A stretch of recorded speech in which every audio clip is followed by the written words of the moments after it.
And welcome for this video. Today we are going to be discussing how temperature and rate affects the rate of chemical reactions. Now, to do that, we are going to look at a reaction between nitrogen gas and oxygen gas to produce nitrogen 2 oxide or nitric oxide. Now, what usually happens in a chemical reaction, we have particles like this. Now, let us assume this is our beaker here, and they're inside here.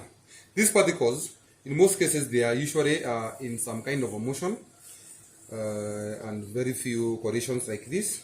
Now, for a reaction to take place, we need to break the bonds between nitrogen atoms and oxygen atoms. Those bonds must be broken.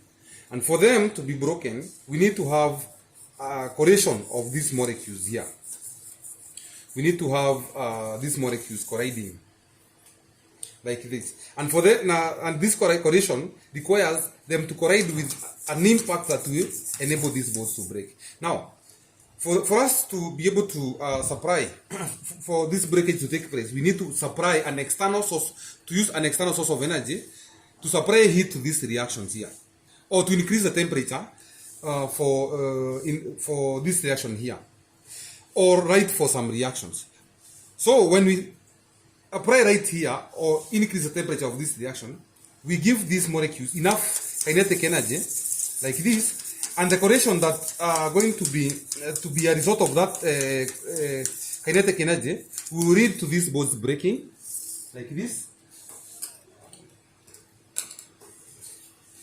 such that now we have individual atoms for nitrogen and oxygen, and new bonds now will be formed to form nitric oxide or nitrogen 2 oxide for that matter.